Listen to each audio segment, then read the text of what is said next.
తాకట్లో ఉన్న బంగారాన్ని విడిపించి ఆ రోజున మార్కెట్ ధర కట్టి మిగిలిన డబ్బును మీకు అందిస్తుంది కొమ్మూరి గోల్డ్.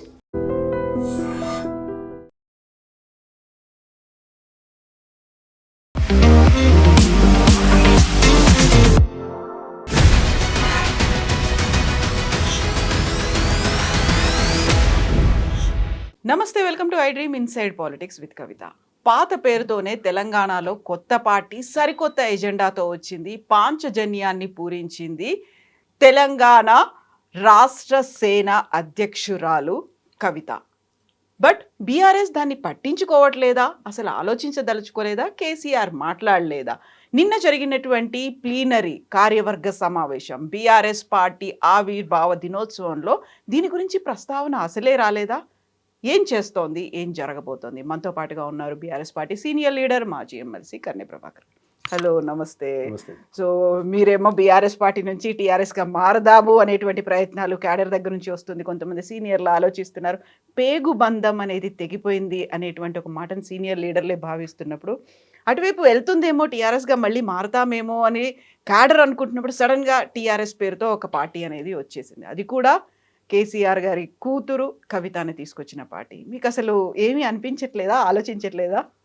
మీరు అన్నట్టుగా ఒకటైతే ఫ్యాక్ట్, టీఆర్ఎస్ నుండి బీఆర్ఎస్గా మారిన తర్వాత వచ్చినటువంటి ఫలితాలు కావచ్చు, అదేవిధంగా ఫలితాల తర్వాత దేశవ్యాప్తంగా కేసీఆర్ గారి అభిమానులు కావచ్చు, ఆనాటి టీఆర్ఎస్ పార్టీలో భాగస్వామ్యమైన వాళ్ళు కావచ్చు, తెలంగాణ రాష్ట్రం వచ్చినటువంటి సందర్భంలో పోరాటం చేసింది టీఆర్ఎస్ పార్టీ. టీఆర్ఎస్ పార్టీ పేరుతోటే తెలంగాణ వచ్చింది కాబట్టి టీఆర్ఎస్గా ఉంటే బాగుండునేమో అనేటువంటిది చాలామందిలో ఉన్నటువంటి అభిప్రాయం. దాంట్లో ఎటువంటి అనుమానం లేదు. దాంట్లో మేము పెద్ద బేజాలకు పోయి అది అటువంటిది కాదు అని చెప్పుకోవాల్సినటువంటి అవసరం కూడా లేదు. ఏదైనా ఒక వ్యవహారం చేస్తున్నటువంటి సందర్భంలో సమాజంలో మన వెల్విషర్స్ చాలామంది ఉంటారు, అనేక మంది మీలాంటి వాళ్ళు ఉంటారు, అనేక మంది వాళ్ళు నువ్వు ఫలానా పద్ధతిలో పోయినట్టు బాగుండేనేమో, అది సరైనది కాదేమో అని కొన్ని సందర్భాలు సూచనలు కూడా చేస్తుంటారు. అట్లా బీఆర్ఎస్ అనేటువంటి ఆవిర్భావం తర్వాత వచ్చినటువంటి ఫలితాలు కావచ్చు, మా పార్టీ పరిస్థితిని, మా శ్రేయోభిలాషులు కావచ్చు, మా అభిమానులు కావచ్చు, మా పార్టీ గ్రామీణ స్థాయి కార్యకర్త కూడా మీరు అన్నట్టుగా టీఆర్ఎస్ పేరుతోటే కొనసాగితే బాగుండనేమో అనేటువంటి అభిప్రాయం ఉన్నది వాస్తవం. దాంట్లో ఏం అనుమానం లేదు. కానీ వ్యక్తిగతంగా నేను కూడా నాకున్నటువంటి అనుబంధంతో, నాకున్నటువంటి వ్యక్తిగత దాంతో కేటీఆర్ గారితో, హరీష్ రావు గారితో కూడా చాలా సందర్భాల్లో ప్రస్తావించడం కూడా జరిగింది. వాళ్ళు అన్నటువంటి, వాళ్ళు కూడా ఏం దాన్ని డినే చేసినటువంటి సందర్భం కాదు. వాళ్ళు కూడా అన్నటువంటిది టెక్నికల్గా ఎలక్షన్ కమిషన్లో ఎట్లుంటుందో చూడాలి. ఎందుకంటే ఒకసారి అది అయినాక ఫ్రీజ్ అయిపోతుందో లేకపోతే టెక్నికల్గా అవకాశం ఉంటుందో లేదో దాన్ని మనం చెక్ చేయాల్సుకోవాల్సిన అవసరం ఉంటుంది. కానీ అది 6 years వరకు మళ్ళీ కేటాయించరేమో అనేటువంటి భావంతో ఒకటి రెండు సందర్భాల్లో మేము కూడా షేర్ చేసుకున్నాం వాస్తవానికి. సో ఓవరాల్గా మీరు అన్నట్టుగా ఎంటైర్ తెలంగాణని, అంటే తెలంగాణ రాష్ట్ర సమితిని గతంలో అభిమానించినటువంటి వాళ్ళు, కేసీఆర్ గారిని ఇష్టపడ్డటువంటి వాళ్ళు తిరిగి టీఆర్ఎస్గా ఉంటే బాగుండు అనేటువంటి అభిప్రాయం అయితే ఉన్నది వాస్తవం. సరే, మీరు అన్నట్టుగా కవిత తెర మీదకి సడన్గా ఈ పేరు తీసుకురావడంతో మీరు దాన్ని పట్టించుకోవడం లేదా అని మీరు ఏదో అంటున్నారు. అంటే కేసీఆర్ గారి స్వభావాన్ని చూసినటువంటి వాళ్ళు పెద్దగా ఏమీ ఆశ్చర్యపోరు. కేసీఆర్ గారితో ట్రావెల్ చేసినటువంటి వాళ్ళు, నేనైతే 26 సంవత్సరాలుగా ట్రావెల్ చేస్తూ ఉన్నా వారితో. టీఆర్ఎస్ పార్టీ ఆవిర్భావం నుండి మొదలుకొని ఈ రోజు వరకు ఆయనతోటే ఒక్క నిమిషం కూడా ఎక్కడికి పోకుండా, వేరే ఆలోచనలు ఏమి చేయకుండా, ఆయన ఐడియాలజీ, తను పెట్టినటువంటి పార్టీని ఎంత ముందుకు తీసుకుపోవాలనేటువంటి ఒక సైనికుడు, ఒక కార్యకర్త లాగానే పనిచేసుకుంటూ వచ్చినా కాబట్టి ఆయన పూర్తిగా స్టడీ చేసి చెప్తున్నాను నేను. సరే, అప్పుడప్పుడు ఆయనతో కొంతమంది కలిసి వెళ్ళిపోయిన వాళ్ళు కావచ్చు, కొంతకాలం ప్రయాణం చేసినటువంటి వాళ్ళకు కూడా తెలుసు కేసీఆర్ గారు ఒక లక్ష్యం ముందు పెట్టుకున్నారు. ఈ దేశంలో అనేక సందర్భాలు, అనేక పరిణామ క్రమాల్లో పార్టీలు కావచ్చు, అనేక కొత్త తరహా ఉద్యమాలు ఇవన్నీ కూడా ఉన్నాయి. కొత్తగా కవిత గారి పార్టీ ఏం పెట్టలేదు. మొట్టమొదటిసారి ఈ దేశంలో పార్టీ ఏం పెట్టలేదు ఆమె. స్వాతంత్రం వచ్చిన తర్వాత చాలామంది పార్టీలు పెట్టినారు. తెలంగాణలో కూడా చాలా పార్టీలు ఉన్నాయి. మొన్న తను పార్టీ పెట్టినటువంటి సందర్భంలో కొంతమంది వ్యతిరేకంగా మాట్లాడిన వాళ్ళు, అనుకూలంగా మాట్లాడిన వాళ్ళు కొన్ని లిస్టులు కూడా ఇచ్చినారు. తెలంగాణ పేరు మీద ఏర్పాటైనటువంటి సంస్థలు ఎన్ని ఉన్నాయనేటువంటిది, పార్టీలు ఎన్ని ఉన్నాయని. సో అటువంటి పార్టీలు ఎన్ని వచ్చినాయి, ఎన్ని పోయినాయి అనేటువంటిది మన కళ్ళ ముందు అవుపడ్డటువంటిది. ఏది నిలబడ్డది చివరికి అనేటువంటిది మేమైతే 2001లో పార్టీ పెట్టిన వాడి నుంచి వెళ్ళి గమనిస్తున్నది. పార్టీ పెట్టిన తర్వాత నరేంద్ర గారు కావచ్చు, విజయశాంతి గారు కావచ్చు, అదేవిధంగా నాగం జనార్దన్ రెడ్డి గారు కావచ్చు, దేవేందర్ గౌడ్ గారు కావచ్చు, చాలామంది పార్టీ పెట్టి వాళ్ళకు అర్థమైనటువంటి విషయం కేసీఆర్ గారితోటే తెలంగాణ వస్తుంది. ఒకరిద్దరు అనుకోకపోయినా వాళ్ళు మౌనంగా ఉండిపోయి తన సంస్థని ముందుకు తీసుకుపోకుండా కేసీఆర్ గారికి సపోర్ట్ చేసినటువంటి వాళ్ళు, కొందరేమో కేసీఆర్ గారితో పూర్తిగా మెర్జ్ అయినటువంటి వాళ్ళు కూడా ఉన్నారు. సో కేసీఆర్ గారి శక్తిని చూసినటువంటి వాళ్ళు, కేసీఆర్ గారిని స్టడీ చేసినటువంటి వాళ్ళు కవిత పెట్టినటువంటి పార్టీని ఏ రకంగా విశ్లేషించుకోవాలో ఆ రకంగా విశ్లేషించుకుంటారు. కాబట్టి మేమే ఇట్లా ఆలోచిస్తున్నప్పుడు కేసీఆర్ గారు అసలు ఆయన ఇటువంటి విషయాన్ని పెద్ద పట్టించుకుంటారు. బట్ మీరు ఇప్పుడు చెప్పిన ఈ లిస్ట్ కావచ్చు, ఆ లీడర్లకి కవితకి డిఫరెన్స్ అనేది ఉంది. కవిత కేసీఆర్ కూతురు, అలాగే తను పెట్టుకున్నటువంటి పేరు కూడా గతంలో టీఆర్ఎస్ అదే పేరును పెట్టుకుంది. మిగతా వాళ్ళు ఇంకేదైనా పేర్లు పెట్టుకొనియండి. టీఆర్ఎస్ తీసుకొచ్చినటువంటి ఒక వేవ్, ఒక ఉద్యమం, ఒక సునామీ లేకుంటే ఒక రాష్ట్రం, ఇవన్నీ తీసుకొచ్చిన తర్వాత దాన్ని మీరు కట్ చేసుకొని దేశవ్యాప్తంగా ఇక్కడ ఎంపీకి కట్టలు కట్టినని మీరు అక్కడ దాకా పోయినరు అనే మాట మళ్ళీ తను రిపీట్ చేసిన తర్వాత అది మీకు ఎఫెక్ట్ పడుతుంది. అదొక మాస్టర్ స్ట్రోక్గా అనాలిసిస్లు వినిపిస్తుంది. ఇప్పుడు కేసీఆర్కి అది డాటర్ స్ట్రోక్ అయిందా? ఎండాకాలంలో తగిలినటువంటి పెద్ద దెబ్బలాగా ఉందా? మీరు అనే పదే అంటే మీరే కాదు, మీరు అన్నట్టుగా బయట నుండి విమర్శిస్తున్నటువంటి వాళ్ళు మాట్లాడుతున్నటువంటిది టీఆర్ఎస్ అనే పదం అది మాత్రం మాస్టర్ స్ట్రోక్గా చూస్తూ ఉంటారు. కానీ మనం దాన్ని కొద్దిగా డీటెయిల్గా పోతే అసలు టీఆర్ఎస్ అనేటువంటి సంస్థ పెట్టాలని ఆమెలో ఒక తప్పుడు ఆలోచన రావడం. ఎందుకు తప్పుడు? నేను అదే అంటున్నాను, తప్పుడు అనే పదం స్పెసిఫిక్గా వాడుతున్నాను నేను. ఏ మనిషికైనా తమకు ఒక పొలిటికల్ అంబిషన్ ఉంటే, ముఖ్యంగా కవిత గారు కూడా గతంలో మీ స్టూడియోలోనే 1-2 సార్లు మీతో కూడా చెప్పినా నేను, ఆమెకు ముఖ్యమంత్రి కావాలని కోరుకుంటే తప్పెందుకు అవుతుంది? తప్పేం కాదు. ప్రధానమంత్రి కావాలని కోరుకుంటే కూడా తప్పేం కాదు. కానీ అనుకరించే పద్ధతులు ఉంటాయి అన్నమాట అన్నా నేను. ఆమె బేసిక్గా తీసుకున్న నిర్ణయంలోనే తప్పు చేసింది. ఆమె పప్పులో కాలేసింది. ఆమె ఎక్కడ పప్పులో కాలేసిందంటే మమ్మల్ని నిలువరించడానికి. మీరు ఇంతకుముందు ఫస్ట్ మీ ప్రశ్నలో టీఆర్ఎస్ అనేటువంటి పేరు పెట్టగానే మీరు మైండ్ బ్లోయింగ్ అయిందా, ఇటువంటిది అయిందా అనేది ఆ టైప్లో మీరు అన్నారు. మాస్టర్ స్ట్రోక్ అయిందా అనేది అన్నారు. కేవలం అట్లా మమ్మల్ని డిస్టర్బ్ చేయడానికి పెట్టినటువంటి పార్టీగా ఆమె నిలిచిపోతుంది. కానీ తన లక్ష్యం వైపు ఈ పార్టీని ముందుకు తీసుకుపోయేటువంటి వ్యక్తిగా కనిపించట్లేదు ఇవాళ సమాజంలో ఎట్లా కనిపించాలి? ఇవాళ వచ్చినటువంటి పార్టీలని, సక్సెస్ఫుల్గా ఉన్నటువంటి పార్టీలను ఒకసారి మీరు గమనిస్తే దేశంలో చాలా పార్టీలు వచ్చినాయి. మనము ప్రత్యేకంగా అస్తిత్వాల కోసం వచ్చినటువంటి పార్టీలు ఉన్నాయి. మనం చూస్తే ఒకసారి అస్సాం గణ పరిషత్ని చూద్దాం. అస్సాం గణ పరిషత్ అస్సాం ప్రాంతీయుల కోసం, అక్కడ ప్రజల కోసం పుట్టినటువంటిది. చాలా షార్ట్ టైంలో ప్రజల్లో ఒక విప్లవం వచ్చింది. యువత అంతా కూడా, యూనివర్సిటీ విద్యార్థులు అందరూ కూడా నాయకులుగా మారిపోయినారు. అక్కడ ఒక వ్యాక్యూమ్ కనిపించింది. ఆ వ్యాక్యూమ్లో విద్యార్థులు ఎమర్జ్ అయ్యి ప్రఫుల్ల కుమార్ మహంత గారు ఏకంగా ఆయన రాష్ట్ర ముఖ్యమంత్రి అయినారు. జార్ఖండ్ ముక్తి మోర్చా శిబు సోరెన్. అదే అంటే ఆయన మొదటిసారి ముఖ్యమంత్రి కాలేదు. శిబు సోరెన్ గారేమో ముఖ్యమంత్రి కాలేదు. ఆయన ఓవర్ చాలా పీరియడ్ పట్టింది. అంటే స్పీడ్గా అయినటువంటి వాళ్ళ విషయం కూడా చెప్తాను నేను. సో ఒక అస్సాంలో ఒక అస్తిత్వం, ప్రజల యొక్క డిమాండు, అస్సామీయుల కోరికలు అనుగుణంగా ఆ పార్టీ నిర్మాణం జరిగింది. ఇప్పుడు మీకు శివసేన ఉంది. శివసేనలో కూడా మహారాష్ట్రీయుల ప్రాంతీయ తత్వము, ఇక్కడోళ్ళు, ఇక్కడి అస్తిత్వము, ఇక్కడ వాళ్లకు బతుకుదేరు లేదు, బయటి దక్షిణాది రాష్ట్రాలకు సంబంధించినటువంటి వాళ్ళు వచ్చి మా పొట్ట కొడుతున్నారు అని ఒకటి అది తీసుకొని ఆ పార్టీ ఎమర్జ్ అయింది. 2-3 సార్లు అధికారంలో కూడా వచ్చింది. అక్కడ ఎత్తుకున్నటువంటిది. మీకు ద్రవిడ పార్టీలను చూస్తే అన్నాదురై నుంచి మొదలుకొని ఇప్పుడున్నటువంటి పార్టీలు ఎక్కడ కూడా ద్రవిడ అంశాన్ని వదలకుండా వాళ్ళు ముందుకు పోతా ఉన్నారు. సో వాళ్ళు ఎత్తుకున్నటువంటి ఆనాడు సక్సెస్ అయినటువంటి అంశము అక్కడ ప్రజల్లో నాంతున్నటువంటి అంశాన్ని బేసిక్గా తీసుకొని, పేరు ఏదైనా కావచ్చు, పేరు ఇంపార్టెంట్ చూడలేదు, అంశం ఇంపార్టెంట్ చూసిండ్రు.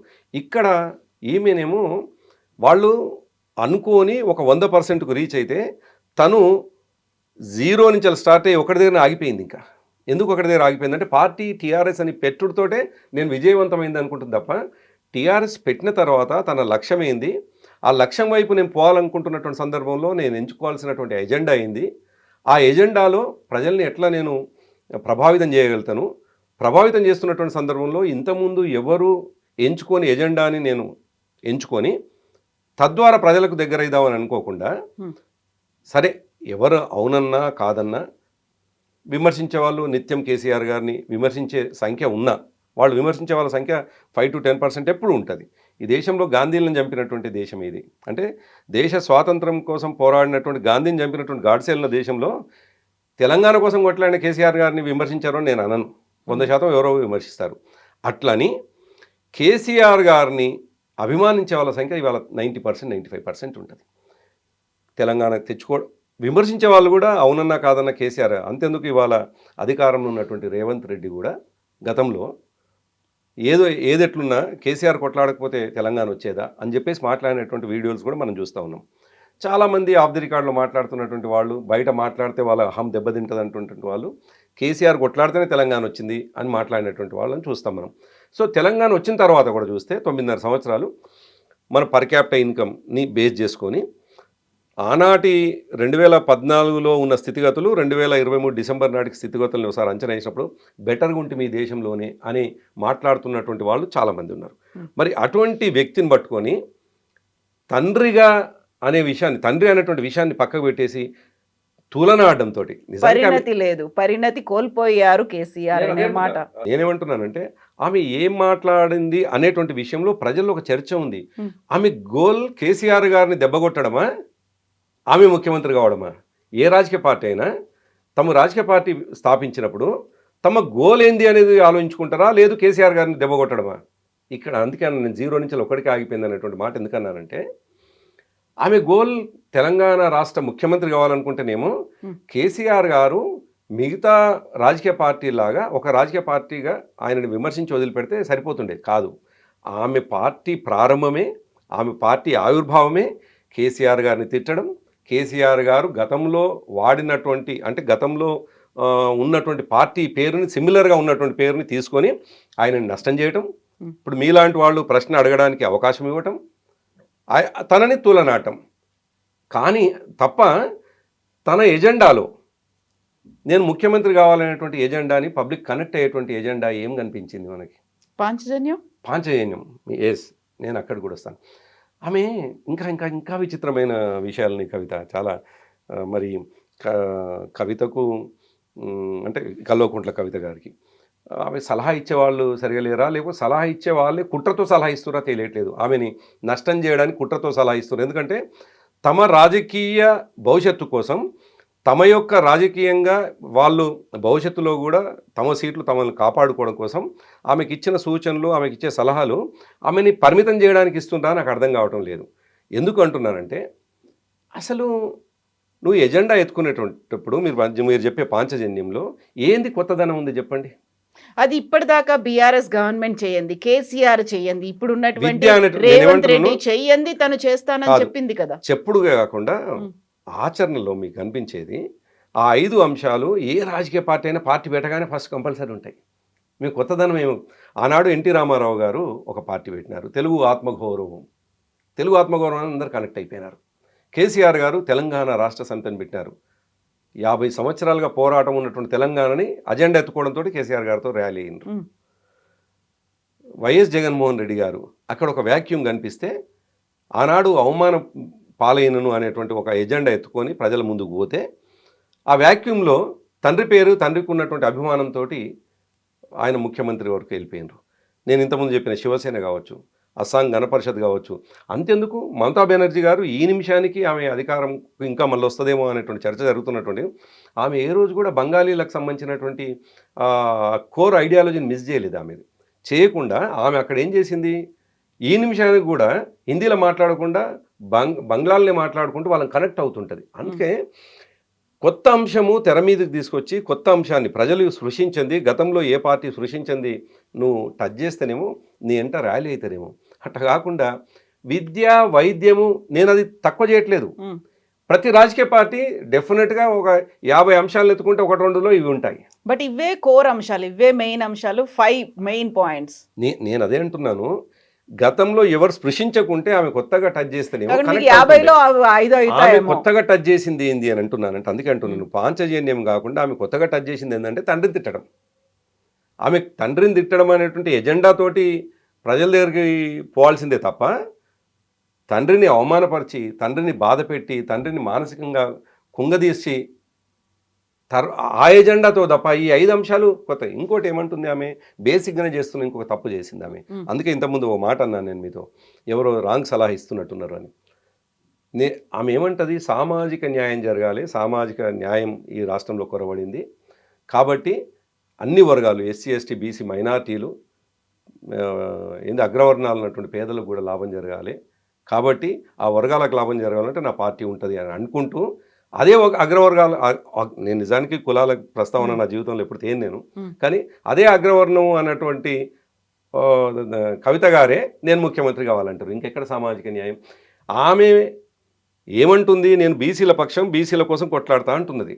ఇప్పటిదాకా బీసీలను అన్యాయం చేసిండ్రు అని మాట్లాడుతుంది. కానీ నువ్వు ఏ వర్గంకి వెళ్ళైతే వచ్చినావో ఆ వర్గం నుంచి వచ్చిన నువ్వే మళ్ళీ నేనే ముఖ్యమంత్రి కావాలంటున్నావు. అక్కడనే ఆమె ఫెయిల్ అవుతున్నది, అక్కడే దెబ్బతింటుంది.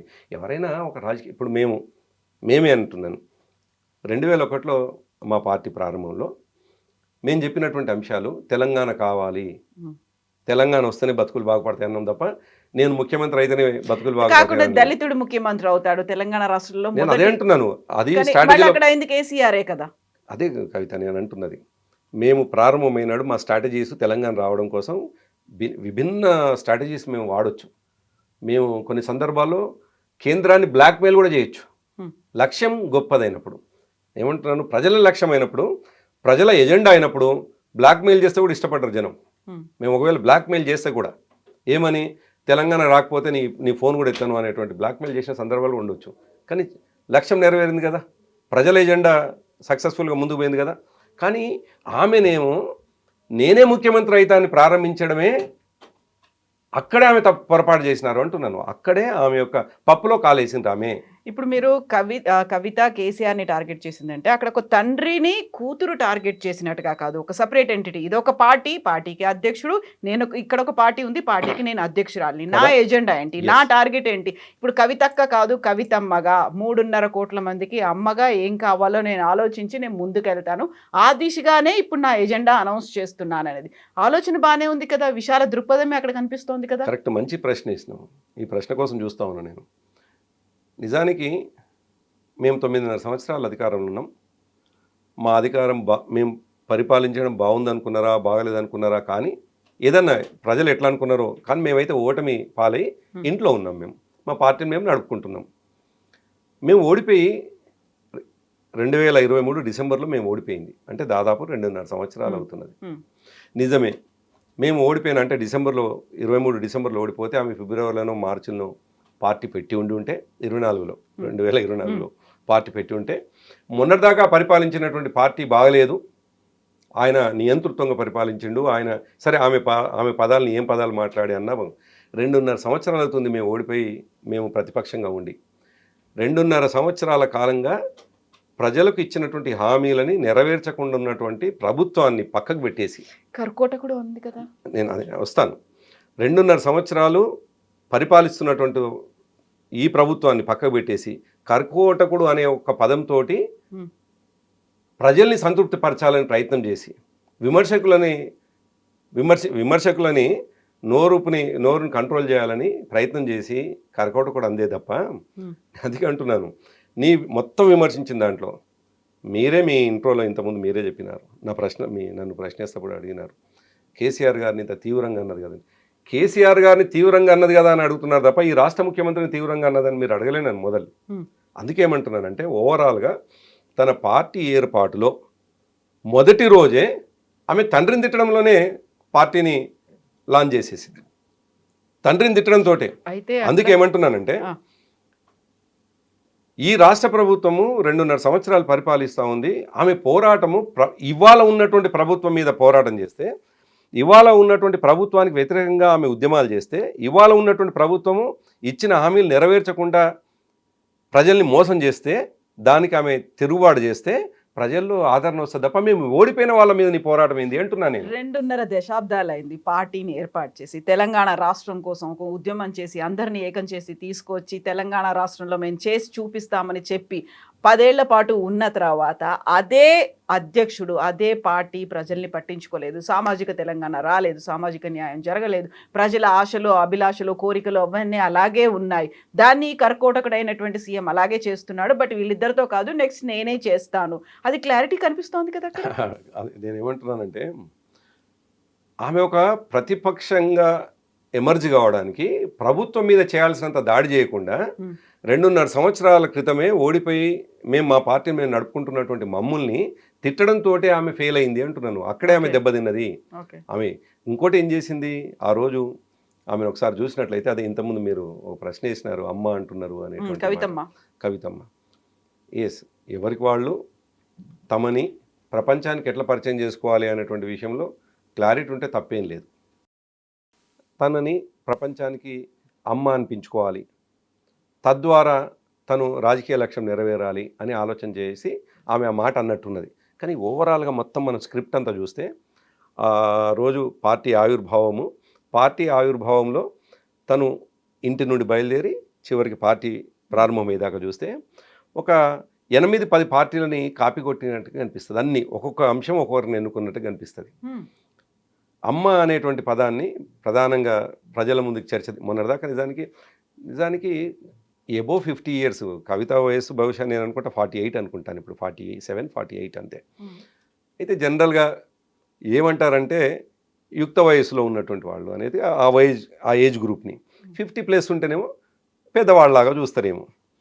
కానీ తనకు తానే ఒక ప్రమోషన్ ఏంటంటే జయలలిత గారిని కాపీ కొట్టడం ద్వారా, ఆమె అనుకరించడం ద్వారా అమ్మ అనిపించుకోవడానికి ఒక ప్రయత్నం. ఒకటి నెంబర్ 1. నెంబర్ 2, రేవంత్ రెడ్డి పాయింట్స్ని కొన్ని తీసుకొని, అంటే రేవంత్ రెడ్డిని అనుకరించడానికి కొన్ని ప్రయత్నం చేసి, నేను పార్టీ పెట్టినా మీరు నా వెంబడి నడవడానికి సిద్ధమా అని రేవంత్ రెడ్డిని కాపీ కొట్టినటువంటిది. తర్వాత కేసీఆర్ గారిని కాపీ కొట్టడం. కేసీఆర్ గారు పార్టీ పెట్టిన ప్రారంభంలో, అంటే నా అబ్జర్వేషన్స్ నేను గమనించింది చెప్తాను. పార్టీ పెట్టిన ప్రారంభంలో మీరు కూడా చూస్తే ఆ విజువల్స్, ఎందుకంటే నిన్ననే మా 25 సంవత్సరాలు ముగించింది కాబట్టి చాలా వీడియోస్ వచ్చినాయి. తను అన్నిటికీ రాజీనామా చేస్తున్న సందర్భంలో తన ఉపన్యాసంకు ఒక మైక్ ఉండి సేమ్ నిజానికి చాలా జలదృశ్యంలో, కానీ 25 సంవత్సరాల క్రితం ఉన్నటువంటి ఆడియో సిస్టము ఈ మైక్ సిస్టానికి ఇప్పటికి చాలా మార్పులు వచ్చినాయి, చాలా అడ్వాన్స్ వచ్చింది. కానీ ఆమె ఎక్కడికి వెళ్ళిపోయిందంటే, తండ్రి పార్టీ పెట్టినాడు అనుసరించిన పద్ధతిని ఆమె అనుకరించింది మళ్ళీ. అంటే 2 మైకులను పెట్టుకొని ఆ మైకుల ద్వారా సేమ్ కేసీఆర్ గారు ఏ విధంగానైతే మాట్లాడే ప్రయత్నం చేసిండో ఆ మాట్లాడేదానికి మళ్ళీ ఒకసారి అనుకరణ కనిపించింది. ఎన్టీ రామారావు స్టైల్ని మళ్ళీ కొన్ని అనుకరణ, అంటే అట్లా ఒక 5-6 పార్టీల యొక్క అనుకరణ చూసి ఓవరాల్గా తెలంగాణ రాష్ట్ర సేన అసోసియేషన్ అనే ఒక సంస్థని పెట్టుకున్నది. దానికి ఎంత అక్కడే అంటున్నా, చాలా ఫ్రెగైల్గా, చాలా ఆమె పార్టీ పెట్టడంలో ఒక స్ట్రాంగ్ అంబిషన్, చాలా స్ట్రాంగ్గా నేను ఫలానికి చేరుకోవాలన్నట్టుగా అనిపించకుండా, ఈ నిమిషానికి కేసీఆర్ గారిని దెబ్బ కొడితే చాలు, ఈ నిమిషానికి మా నాన్నని మానసికంగా కుంగజేస్తే చాలు అని అనుకున్నట్టుగా అవపడదు తప్ప ఎందుకు అంత కష్టం వచ్చింది అని. వాస్తవానికి తను 2008 నుండి తను అనేక సందర్భాలు చెప్పినట్టుగా తెలంగాణ ప్రజలకు పరిచయం అయింది తెలంగాణ జాగృతి పేరు మీద. తెలంగాణ జాగృతిని ఎవరైనా నిజంగా ఒకసారి ఆలోచిస్తే కవిత, తను ఏ పేరుతోటి ఐడెంటిఫై, ఇప్పుడు నిజానికి నేను డిగ్రీ చేస్తున్నంత వరకు కూడా నన్ను ప్రభాకర్ అని పిలిచేవాళ్ళు. పార్టీలకు వచ్చిన తర్వాత నన్ను కర్ణి ప్రభాకర్గా పిలవడం. ఇవాళ ఏదన్నా నేను ప్రభాకర్ని మాట్లాడుతున్నంటే ఏ ప్రభాకర్ అంటారు నన్ను. కర్ణి ప్రభాకర్ అంటే ఎవరైనా అన్న చెప్పండి అని అంటారు సింపుల్గా. అంటే నేను అట్లా ఐడెంటిఫై అయ్యిందా నేను. చంద్రశేఖరరావులు చాలామంది ఉన్నారు. నిజానికి కేసీఆర్ గారు తెలంగాణ రాష్ట్ర సమితి పెట్టక ముందుకు ఒక ఆయన పార్టీ పెడుతుండు అనే చర్చ వచ్చినప్పుడు, నిజానికి అప్పటికి మాకు సార్ కూడా పెద్దగా అది లేరు. అప్పటికి 4-5 చంద్రశేఖరరావులు ఉండే. ఒక ఆయన వికారాబాద్ చంద్రశేఖర్, రెండో ఆయన మహబూబ్ నగర్ చంద్రశేఖర్, అదేవిధంగా సంబాని చంద్రశేఖర్, రావుల చంద్రశేఖర్ రెడ్డి ఏమో ఆయన రెడ్డి. ఇట్లా ఒక 5 పేర్లు ఉండే. ఎవరు అని మేము పార్టీ పెట్టి 4-5 నెలల ముందు వెతుక్కోవాల్సి వచ్చింది. తర్వాత సిద్దిపేటకు సంబంధించిన డిప్యూటీ స్పీకర్ చంద్రశేఖరరావు గారు అని. సో ఆయన ఇప్పుడు ఎట్లా అదైండు కేసీఆర్గా ప్రపంచానికి తెలుసు. ఇప్పుడు చంద్రశేఖర్ అంటే ఏ చంద్రశేఖర్ అంటారు ఇప్పుడు. కాబట్టి జాగృతి కవితని తెలంగాణ జాగృతి అధ్యక్షురాలుగా ఇవాళ గ్రామీణ స్థాయి వరకు ఆమె వెళ్ళి, ఆ జాగృతి అని పేరు పెట్టుకుని ఉంటేనేమో ప్రజలకు రీచ్ అవుతుండే. కానీ ఆమెలో ఉన్నటువంటి దురాలోచన, కుట్ర ఎక్కడ అవపడుతుంది, ఆమెకు సలహా ఇచ్చినటువంటి వాళ్ళ కుట్ర ఏమవుపడుతుంది అని అంటే, జాగృతి ద్వారా పోయి ఆమె పాపులారిటీ కావాలని కోరుకోవట్లేదు వాళ్ళు. బీఆర్ఎస్ పార్టీ మళ్ళీ టీఆర్ఎస్ అనే డిమాండ్ ఉంది కాబట్టి ఆ టీఆర్ఎస్ని 2 రోజుల ముందే నువ్వు అనౌన్స్ చేసేస్తే వాళ్ళకి అవకాశం ఉండదు అనే ఒక కుట్రలో భాగంగా అవుపడుతుంది తప్ప లక్ష్యాన్ని ఛేదించాలనేటువంటి భాగంలో కనిపించట్లేదు. అందుకే ఏమంటున్నాను, అసలు అప్లికేషన్ పెట్టకుండా ఎలక్షన్ కమిషన్కే పోకుండా. బట్ తన మాట చెప్పారు కదా, ఆ తర్వాత అన్నారు మేము కానీ ఆల్రెడీ అప్లికేషన్ పెట్టుకున్నాము, వస్తుందనే భావిస్తున్నాం. కవిత, ఇప్పుడు మీరు కూడా ఒక జర్నలిస్ట్గా ఒక పార్టీ ప్రారంభమైనప్పుడు డెఫినెట్గా వెనుకకు ముందుకు ఆలోచిస్తారు. ఆమె పార్టీ పెట్టిందన్నప్పుడు మీరు కూడా బహుశా చెక్ చేసి ఉంటారు కదా. చెక్ చేసినప్పుడు ఎక్కడ కూడా దాదాపు 20-25 పార్టీలు నమోదైనాయి, ఎక్కడ కూడా ఆమెది లేదు. ఆమె చెప్పింది తప్ప, ఆమె అక్కడే కుట్ర అంటున్నాను నేను. పార్టీ రిజిస్ట్రేషన్ అంటే రిజిస్ట్రేషన్కు పోవాలనేటువంటి ఆలోచన చేయకుండా అప్పటికప్పుడు, నాకు తెలిసి అనిల్కు కూడా చెప్పకపోవచ్చు, వాళ్ళ హస్బెండ్ అనిల్ కూడా పేరు చెప్పకపోవచ్చు ఏమో అనిపిస్తుంది నాకు. ఆమె మనసులో అనుకొని వచ్చి ఆడ అనౌన్స్ చేసినట్టు ఉంది. అంటే దాంతో ఏమవుతుంది, ఆమె మనసులో ఉన్నటువంటి ఆలోచన ఏంది, కేసీఆర్ గారిని నష్టం చేయాలనేటువంటిది తప్ప కేసీఆర్ గారిని నష్టం చేయడంతో ఏమొస్తుంది, నేను లక్ష్యం నెరవేరదు కదా. కేసీఆర్ గారు మీ నాన్న, ఎస్ మీరు అనుకుంటున్నారు ప్రత్యర్థి అని అనుకుంటున్నారు. ప్రత్యర్థి ప్రధాన ప్రతిపక్షంగా ఉన్నాడు, ఇవాళ ప్రత్యర్థి ఓడిపోయి ఉన్నాడు, ప్రత్యర్థి ఈ ప్రభుత్వం మీద పోరాటం చేస్తున్నాడు, నీ ప్రత్యర్థి అనుకుంటున్నాడు.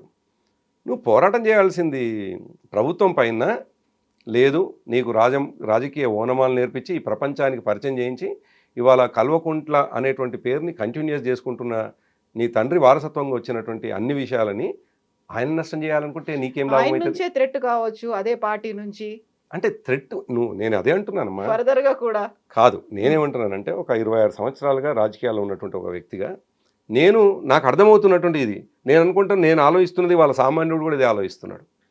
ఆమె 2 రోజుల క్రితం పార్టీ పెడితే ఇప్పటివరకు అఫ్కోర్స్ నేను బీఆర్ఎస్ నాయకుడిని కాబట్టి నాకు అట్లా మాట్లాడొచ్చు అని అనొచ్చు. చాలామంది చెప్తున్నటువంటి మాట ఏంటి, కేవలం తండ్రిని నష్టం చేయడానికి పెట్టినటువంటి పార్టీగా కనిపిస్తుంది తప్ప ఆమె రాజకీయ లక్ష్యం నెరవేరడానికి పెట్టినటువంటి పార్టీగా కనిపించడం లేదని సర్వత్రా ఇవాళ వస్తున్నటువంటి అంశం. ఎవరు చూడు అంటున్నది ఏంది, కేసీఆర్ గారి మీద ఎవరికన్నా కొంత అది ఉంటే, ఈర్ష్య ఉండి అసూయ ఉంటే మాస్టర్ స్ట్రోకు కేసీఆర్ గారికి ఎందుకు మాస్టర్ స్ట్రోకు, నీ లక్ష్యం ఉండాలి. మాస్టర్ స్ట్రోక్ కాదు, డాక్టర్ స్ట్రోకా మరి ఏదన్నా ఉండని. నేనేమంటున్నాను, కేసీఆర్ గారి వాళ్ళ అధికారం లేరు అంటున్నాను. అది నేను ప్రధానంగా చెప్పదలుచుకుంది. ఇప్పుడు ఏ పార్టీలైనా ఎందుకు పెడతాయి, జనరల్గా ఒక సినిమా తీస్తారు, ఆ సినిమా రిలీజ్ అయినప్పుడు మాత్రమే ఆ సినిమా యొక్క అది సక్సెస్ వేరు, ఆ తర్వాత రిలీజ్ అయినప్పుడు మాత్రమే. అసలు సినిమా తీయకుండానే సినిమా వచ్చిందని చెప్పలేరు. ఇప్పుడు మీరు స్టూడియో పెట్టుకుంటారు, మీరు ఎయిర్కి పోతేనో లేకపోతే మీరు స్టూడియో పెట్టుకొని మీ ఛానల్ పెట్టుకుంటే 4 ఇంటర్వ్యూలు బయటకు పోతేనే మీరు స్టూడియో పెట్టుకున్నట్టు తెలుస్తుంది. అసలు నువ్వు ఆదిలోనే హంసబాదు అన్నట్టుగా మొదట్లోనే నీ లక్ష్యము ప్రభుత్వం కాదు, నీ లక్ష్యం కేసీఆర్ గారు అని అనుకున్నప్పుడే ప్రజలు నిన్ను విశ్వసించరు అంటున్నాను. అది నేను చెప్పదలుచుకుంది. ఓవరాల్గా నేను చెప్పదలుచుకుంది ఏంటంటే, తన లక్ష్యం ముఖ్యమంత్రి అయితే ఇప్పటి టార్గెట్ కేసీఆర్ గారు ఉండొద్దు, ఇప్పటి లక్ష్యం టీఆర్ఎస్ పార్టీగా ఉండకూడదు. నువ్వు నిజానికి కొత్త జవసత్వాలు ఉంచుకొని కొత్తగా అసలు ప్రజలకి ఒక కనెక్టింగ్గా ఒక నిజానికి ఆమె 47-45 సంవత్సరాలు ఒక యూత్గానే ప్రజలకి పరిచయమై నేను కొత్తదనం తీసుకొస్తాను, ఒక జెన్జీ మూమెంట్ జరిగింది అక్కడ.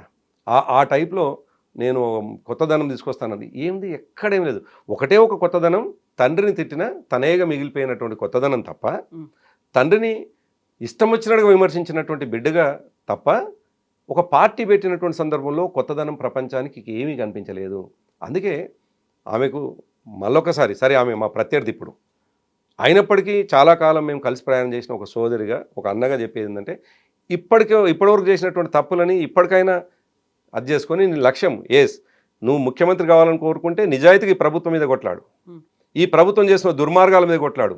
అసలు ఎన్ని దుర్మార్గాలు ఈ ప్రభుత్వం వచ్చి నుంచి 2.5 సంవత్సరాల కాలంలో ప్రతి ఒక్కరి కళ్ళల్లో నీళ్ళు, ప్రతి ఒక్కరి మనసులో ఆవేదన, అటువంటి దాన్ని వదిలిపెట్టి ఇవాళ ఈ ప్రభుత్వంలో లేనటువంటి 14 సంవత్సరాలు కొట్లాడినటువంటి పార్టీ మౌనంగా ఈ ప్రభుత్వం మీద మౌనంగా ఉండి సందర్భం వచ్చినప్పుడు వాళ్ళు పోరాటం చేస్తుంటే ఆ పార్టీ మీద నీ పోరాటం ఏంది? ఇప్పుడు ఎంత మీరు నకలు కొట్టింది అని చెప్పినప్పటికీ కూడా ఒక రకంగా ఆ పార్టీ పేరు అనౌన్స్ చేసిన వెంటనే కార్యకర్తల్లో కూడా ఒక నిరుత్సాహం, అరే ఎప్పటికైనా మళ్ళీ మనకు వస్తుందేమో, మనం ఎంత డిసౌన్ చేసుకున్నా మళ్ళీ అటువైపు వెళ్ళాలి, ఆ కనెక్షన్ మిస్ అయింది. నేను అంగీకరిస్తున్నా కవిత, నువ్వు చెప్పేది అంగీకరిస్తున్నా. ఏం అంగీకరిస్తున్నా అంటే, అక్కడ వరకు ఆమె సక్సెస్ అయింది. ఎక్కడ సక్సెస్ అయింది అంటున్నానంటే, మేము టీఆర్ఎస్ పార్టీగా మళ్ళీ రావాలనే ప్రజల కోరికని మళ్ళీ మాకు చేరకుండా ఉండేటువంటి ఒక రాక్షసానందం అందామా మరొకటి అందామా అంతవరకు సక్సెస్ అయింది అంటున్నాను. అది కాదు కదా ఆమె లక్ష్యం ముఖ్యమంత్రి అని అంటుంటే నువ్వు ఇక్కడే ఆగిపోతా ఉన్నావు. నువ్వు ఇక్కడ నుండి బయలుదేరి ఢిల్లీకి చేరుకోవాలనుకుంటుంటే హైదరాబాద్లో ట్రైన్ ఎక్కే దగ్గరనే ఆగిపోతా ఉన్నావు, ట్రైన్ వెళ్ళిపోతుంది.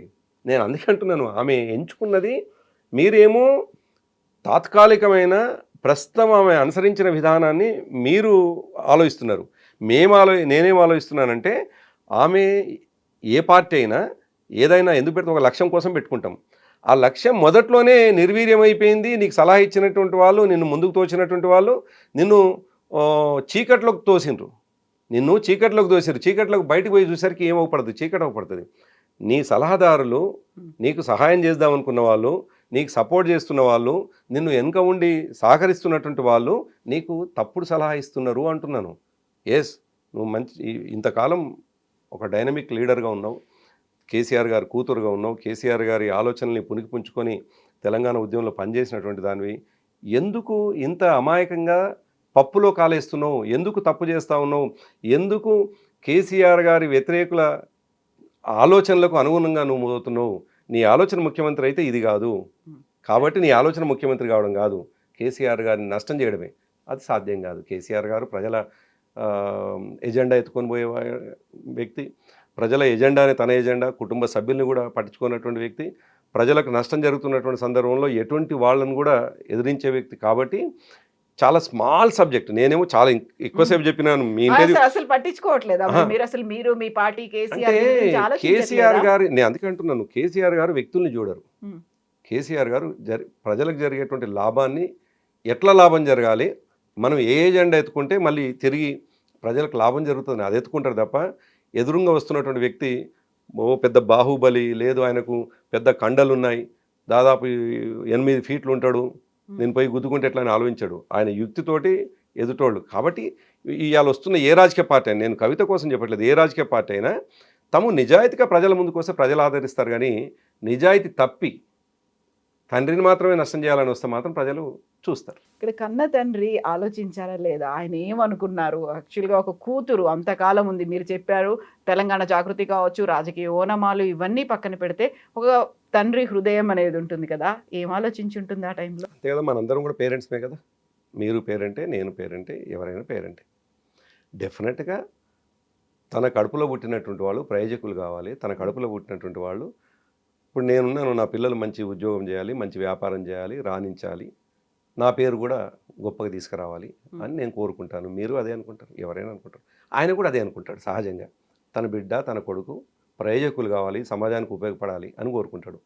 కానీ గతి తప్పినప్పుడు, దారి తప్పినప్పుడు తప్పకుండా తండ్రికి ఉండాల్సిన బాధ తండ్రికి ఉంటుంది. సహజంగా కేసీఆర్ గారు కూడా అదే ఉంటుంది. అంతకంటే డీటెయిల్గా ఏముంటుంది? అయితే ఈ తెలంగాణ రాష్ట్ర సమితి మీరు SA అంటున్నారు, అయినప్పటికీ అనౌన్స్ చేసిన 2 రోజుల తర్వాత బీఆర్ఎస్ పార్టీ కూడా ఆవిర్భావ దినోత్సవం జరుగుతుంది. అక్కడెక్కడ డిస్కషన్ రాలేదా కేసీఆర్?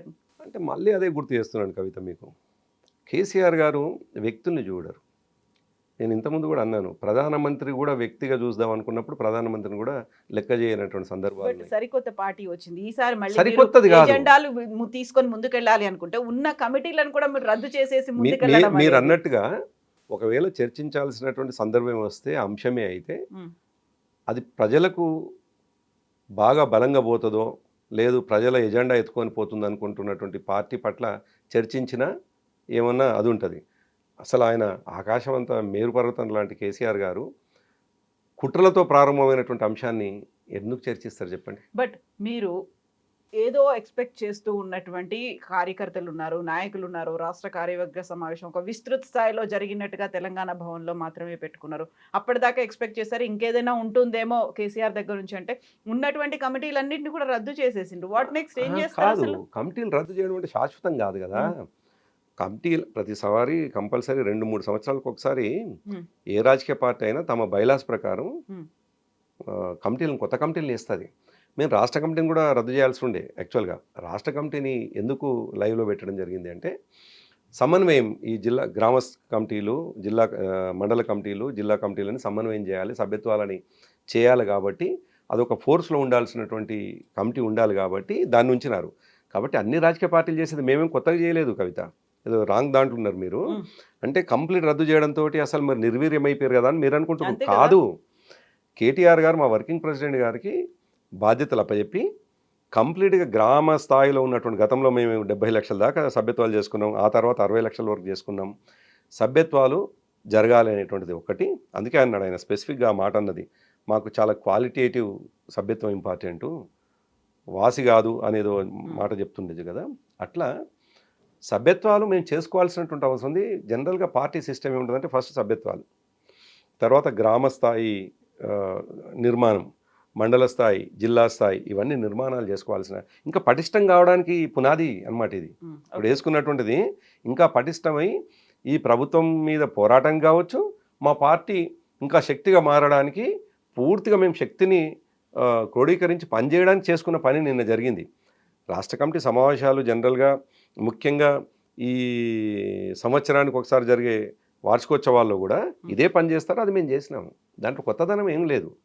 మొత్తం మాట్లాడిన తర్వాత కేసీఆర్ మాట్లాడేది ఏదైనా వినొచ్చేమో అనుకుంటే కేటీఆర్తో మాట్లాడించారు. కేటీఆర్ అంతా మాట్లాడిన తర్వాత క్వశ్చన్స్ అడిగితే మాత్రమే చెప్పింది బోళ్ళని పార్టీలు వస్తాయి, బోళ్ళని పార్టీలు పోతాయి, 25 years ఉన్నది కేవలం మా పార్టీ మాత్రమే అనేటువంటి మాట. జస్ట్ అలాగే చూస్తున్నారా దాన్ని? ఇప్పుడు మనం 2 విషయాలు చూడాలి. కేసీఆర్ గారేమో మా పార్టీ నాయకులకు దిశానిర్దేశం చేయడానికి పెట్టుకున్నటువంటి సమావేశం అది. మా వార్షికోత్సవం కాకుండా గతంలో మాత్రం లైవ్ టెలికాస్ట్లు ఉండేది, మార్నింగ్ నుంచి ఈవినింగ్. అంటే ఎప్పుడు ఒకే ఫార్మాట్లో ఉండం కదా కవిత, ఒకే ఫార్మాట్లో మీరున్నారు, మీ స్టూడియో ఉంది, ఒక రోజు ఒక ఫార్మాట్లో పనిచేస్తుంది, మీరు రీచ్ కావాలి ప్రజలకు అనుకుంటే ఇంకో రోజు ఇంకో పద్ధతిలో ఉంటారు. పార్టీలు కూడా ఆ నిమిషానికి ప్రాధాన్యత ఏంది, మేము పెట్టుకునే సమావేశం ద్వారా బయటి ప్రపంచానికి, బయటి వాళ్లకు ఎటువంటి సమాచారం అది అవసరం ఉందో అంతవరకే పరిమితం అవుతాం. ప్రతి నిమిషం ఒకే ఫార్మాట్లో ఉండం మేము. నిన్న జరిగింది ఏంది, మా పార్టీ రాష్ట్ర స్థాయి సమావేశంలో కేసీఆర్ గారు భవిష్యత్తులో ఈ పార్టీని ఎట్లా నడపాలంటున్నారో అందరితో సమన్వయం చేసుకొని అందరికి విషయం చెప్పి ముందుకు తీసుకుపోవాలన్నటువంటి సందర్భం అది. కాబట్టి ఆయన మాట్లాడలేదు కదా, గతంలో మాట్లాడండి, ఇప్పుడు మాట్లాడలేదు కదా. మా వర్కింగ్ ప్రెసిడెంట్ గారు కూడా అదే స్థాయిలో ఆయనకు అన్ని పవర్స్ ఉన్నాయి కదా. ఇక కేటీఆర్ గారు ఏదైనా ప్రశ్న వేస్తే దాటవేసి అని మీరు అంటున్నారు. యాక్చువల్గా మెయిన్ పాయింట్ కాకుండా క్వశ్చన్కి మాత్రమే ఆన్సర్ చేశారు. నేను అదే అంటున్నాను. కేసీఆర్ గారిని అట్లా చూస్తే కేటీఆర్ గారేమో నేనేమంటున్నానంటే, మీరు నన్ను పిలిచి ఒక 1/2 hour ఇంటర్వ్యూ ఉంది కాబట్టి మీరు అడిగిన ప్రతి ప్రశ్నకు నేను చెప్పిన, నిజానికి నేను కూడా ఒకే సమాధానం చెప్పి వెళ్ళిపోవాలి. వాస్తవానికి నేను ఒకే సమాధానం ఎట్లా చెప్పి వెళ్ళిపోవాలంటే, అంత చర్చించాల్సినంత పెద్ద సబ్జెక్ట్ కాదు, మేము పట్టించుకోమని చెప్పి వెళ్ళిపోవాల్సిందే. ఎందుకంటే మొదట్లోనే ఈ పార్టీ నిర్మాణంలోనే కుట్ర ఉంది అని అంటున్నా కాబట్టి ఇంకా ఇంత డీటెయిల్ అవసరం లేదు. మీరు నన్ను ఏమో 1/2 hour కోసం పిలిస్తే కాకుంటే ఇప్పుడు నేను అడిగినవన్నిట్లలో ఇన్ని రకాల క్వశ్చన్స్ మీ క్యాడర్కి ఉన్నాయి, ఆ తర్వాత చూసేటువంటి ప్రేక్షకులకు ఉన్నాయి, ఎవరైతే కేసీఆర్ని అభిమానించారో కార్యకర్తలు వాళ్ళందరికీ కూడా ఉన్నాయి. వీటన్నిటి గురించి చెప్పాలి కదా, ఎందుకంటే నేను అదే అంటున్నాను. ఇప్పుడు మీరు ఈ 1/2 hour నన్ను కూర్చోబెట్టి మాట్లాడించడం కారణం ఇవన్నీ బయటికి పోవాలని ఉద్దేశంతో మాట్లాడిస్తున్నారు. కాబట్టి నేను ఒక బాధ్యత కలిగినటువంటి ఆ పార్టీ నాయకుడిగా నేను కూడా విసురుగా సమాధానం చెప్పకుండా పోవడం సరైంది కాదు కాబట్టి చెప్తున్నా. కానీ మా పార్టీలో ఏ స్థాయి కార్యకర్త అయినా ఒకవేళ మీరు ఇంటర్వ్యూ ఫార్మాట్లో జరగకుండా మీరు మైక్ తీసుకొని వచ్చి ముందలు పెడితే చాలా సింపుల్గా ఏం చెప్తారంటే, ఇది పెద్ద చర్చించాల్సిన అంశం కాదు, చాలా స్పష్టంగా పార్టీ పెట్టడంలోనే కుట్ర ఉన్నది, తండ్రిని నష్టం చేయాలనేటువంటిది, ఇంకా మేమెందుకు చెప్తామని వెళ్ళిపోతారు. నేనేందంటే, మరి మీరు స్టూడియోకి పిలుస్తారు, ఇక్కడ కూర్చోబెడతారు, ఏసీ వేస్తారు, ఇంతసేపు మాట్లాడుకుంటుంటే నేను ఇవన్నీ మీరు అడిగిన ప్రశ్నకు చెప్పకుండా ప్రతిదాన్ని కూడా తోసిపుచ్చేటట్టు మాట్లాడలేను కదా, కాబట్టి చెప్పిన. నిజానికి వన్ మోర్ క్వశ్చన్, ఇప్పుడు నెక్స్ట్ ఎలక్షన్స్ రాబోతున్నాయి అనుకున్నప్పుడు ఇంతకాలం బీఆర్ఎస్ పార్టీకి ఆపోజిట్గా ఉందా, లేకుంటే పోటీ అనేది త్రిముఖ పోటీ అనుకున్నారు, అటువైపు కాంగ్రెస్ ఉంటుంది, ఇటువైపు బీజేపీ ఉంటుంది అనుకుంటే ఇంకో పార్టీ వచ్చింది, సో 3 పార్టీలతో పోటీ అనేది ఉంటుందా? అయితే వాస్తవానికి ప్రజలు ఎట్లా చూస్తారంటే, అంటే డిఫరెంట్ టైంలో డిఫరెంట్గా అనాలిసిస్ చేసుకున్న ఇప్పుడున్నటువంటి పరిస్థితులు 9.5 సంవత్సరాలు మేము అధికారంలో ఉండి ఏం చేసినామో ప్రజల దాంట్లో ఉంది, అనుభవంలో ఉన్నది. సరిగ్గా రేవంత్ రెడ్డి అధికారంలోకి వచ్చిన నెల రోజుల నుంచే అదే ఇదంతా మిస్ అయిపోయినాము. అంతెందుకు కేసీఆర్ గారు ఓడిపోయిన మరొక గంట నుండి అయ్యో ఓడగొట్టుకున్నామా అనేటువంటి బాధతో ఉన్నటువంటి వాళ్ళు కూడా ఉన్నారు. మేము కేసీఆర్ ఓడిపోతాడు అనుకోలే, మా ఎమ్మెల్యే ఓడిపోతాడు అనుకున్నాం, కానీ కేసీఆర్ గారు ఓడిపోయిన రాని బాధతో ఉన్నటువంటి సందర్భాలు కూడా చూసినాం. అయితే వాస్తవానికి మా పార్టీని మేము నడపాల్సినటువంటి పద్ధతి, మేము కేసీఆర్ గారు మళ్ళీ అధికారంలోకి ఎట్లా రావాలని చెప్పేసి ప్రజలు ఆలోచిస్తున్నటువంటి సందర్భంలో మళ్ళీ అయినంత ఈ రాష్ట్ర ప్రభుత్వం ఇచ్చినటువంటి హామీలు ఏంది, దాన్ని ఎట్లా వ్యతిరేకిస్తామని ఉంటుంది తప్ప ఈ మిగతా రాజకీయ పార్టీలు ఎట్లా అనుసరిస్తున్నాయి, వాళ్ళు సందర్భాన్ని బట్టి ఎటువంటి హిడెన్ ఎజెండా తోటి ప్రజల ముందుకు పోతున్నారు అనేది ప్రజలకు ముందు ఉన్నటువంటి అంశం. మేము కొత్తగా ఏం చెప్పాలి, మా పోరాటం ఏమో ఈ ప్రభుత్వం మీద. మమ్మల్ని పోగొట్టుకున్నటువంటి ప్రజలు పోగొట్టుకున్నారా ఆ నిమిషానికి లేదు, వాళ్ళు ఎక్కువ హామీలు వేయడంతో లేదు, ఏదన్నా కారణం కావచ్చు, మేమైతే ఓడిపోయి ఉన్నాం. కానీ మేమే బెస్ట్ అనేటువంటిది ఇవాళ ప్రజల్లో ఉన్నటువంటిది. కాబట్టి మిగతా పార్టీలు ఇవాళ కనీసం దరిదాపు కూడా ఉంటాయని నేనైతే అనుకోవటం లేదు. కవిత ఈ మాట కూడా అన్నారు, మమ్మల్ని ఓడించారు కాబట్టి మీ కర్మ మీరు చావండి అన్నట్టుగా వదిలేశారు. అలా కాదు కదా, డిసోన్ చేసుకోవడం, డిస్కనెక్ట్ అవ్వాల్సిన అవసరం లేదు కదా. యాజ్ ఏ తల్లిగా తన ఒక ఎగ్జాంపుల్ కూడా చెప్పారు, మా కొడుకు కింద పడితే దగ్గరికి తీసుకొని మాట్లాడి కావాల్సినవి చేసి ఇవన్నీ నా చెప్పకుండా వెళ్ళిపోయావు కాబట్టి పడిపోయావు, అలా వదిలేయొద్దు కదా. ఆ కనెక్షన్ అనేది మిస్ అయింది, కేసీఆర్ ఇలా మారిపోయాడు, పరిణతి కూడా కోల్పోయాడు అనే మాట కదా. కానీ ఎట్ ద సేమ్ టైం ప్రజలందరూ ఈ ప్రజాస్వామ్యంలో ప్రజల చేత ఎన్నికైనటువంటి ప్రభుత్వం వచ్చిన నెక్స్ట్ మినిట్ నుంచే కాళ్ళ కర్రలు పెట్టడం, ప్రధాన ప్రతిపక్షానికి గౌరవం కూడా ఉండదు. ఎస్, డెఫినెట్గా ప్రజలు ఎమరుపాట మరొకట ఏం జరిగిందో ఒక ప్రభుత్వాన్ని గెలిపించుకున్నారు. వాళ్ళు చేస్తారా చేయరా సమయం ఇవ్వాల్సిన బాధ్యత పరిణతి కలిగినటువంటి రాజకీయ నాయకుడిగా కేసీఆర్ గారికి ఉన్నది. కేసీఆర్ గారి అనేక సందర్భాల్లో వ్యక్తిగతంగా నిజానికి మీ టీవీ ద్వారా ఇవాళ ప్రజలకు పోవాల్సిన అవసరం లేదు, కానీ మళ్ళీ కూడా చెప్తున్నాను, కేసీఆర్ గారు అంతర్గతంగా మాట్లాడే విషయాలు చెప్పకూడదు నేను, కానీ ఆయన అనేక సందర్భంలో ఎందుకు తొందరపడతారు, మీరు తొందరపడాల్సిన అవసరం ఉంది, ఆయన మ్యాండేట్ రైట్ ఇచ్చినప్పుడు సమయం వచ్చినప్పుడు కదా మనం విమర్శించాల్సింది, రోజు ప్రభుత్వం మీద విమర్శించడం సరైంది కాదు కదా అని అనేక సందర్భాలు ఆయన చెప్పినటువంటి వాళ్ళు. కాబట్టి సమయం తప్పకుండా ప్రభుత్వానికి ఇవ్వాల్సినంత ఇవ్వాలి.